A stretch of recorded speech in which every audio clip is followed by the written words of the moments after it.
نفل حج اور نفل عمرے کے لیے عورتوں کا جانا یہ بہت قابل ہے.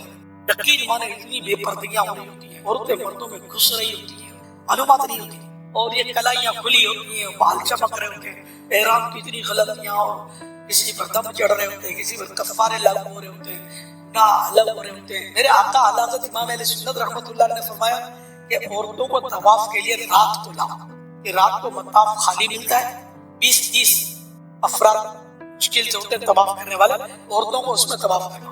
یہ اعلی حضرت کے پردے کی تلقین اور حیا کی بات. وہ اس دور میں تھا، اعلی حضرت نے جو فرمایا وہ بھی درست ہے اس دور کے حساب سے. اب اعلی حضرت بھی ہوں تو اتنا مطلب مخلوق ہوتی ہے، نہ دن کو مطلب کمی آتی ہے نہ رات کو کمی آتی ہے طواف کرنے والوں میں. ہر وقت مطاف جو ہے وہ سب بھرا رہتا ہے جنرلی. تو اب تو رات کو بھی مسئلہ، اس طرح رمی میں بھی عورتوں کو ایسے موقع پر لایا جائے کہ رش کم سے کم عورتوں میں 20-20 یا مطلب اختلاط نہ.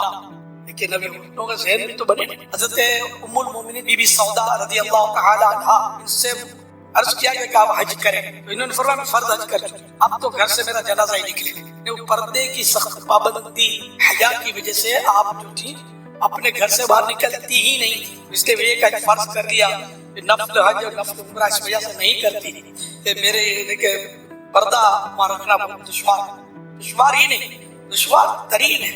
واقعی میں بولتا ہوں جنہوں نے حج کیے عمرے کیے بار بار ان کو پتا ہوتا ہے، ہم لوگوں کو پتا نہیں کہ کیا حالت. مرد کا بڑا ٹھہرنا مشکل ہوتا ہے، اتنا رش ہوتا ہے.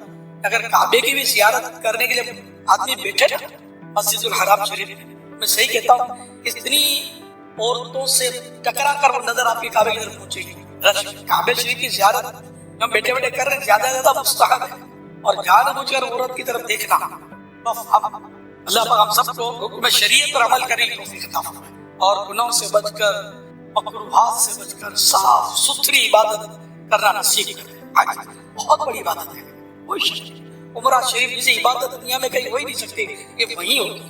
طواف جیسی عبادت کہیں بھی نہیں ہو سکتی، یہ وہیں ہوگی. لیکن یہ کہ جو میں نے عرض کی نا باتیں وہ بھی قابل غور ہے. اللہ پاک ہم سب کو نصیب کرے، بار بار حاضریاں نصیب کرے، اور زبان، آنکھ، کان، ہاتھ، پیر، دل، دماغ اور روح کا فضل مدینہ نصیب کرے کہ ہم مطلب گناہوں سے بچ کر اپنی نگاہوں کی، زبان کی حفاظت کے ساتھ یہ عبادات بجا لائیں.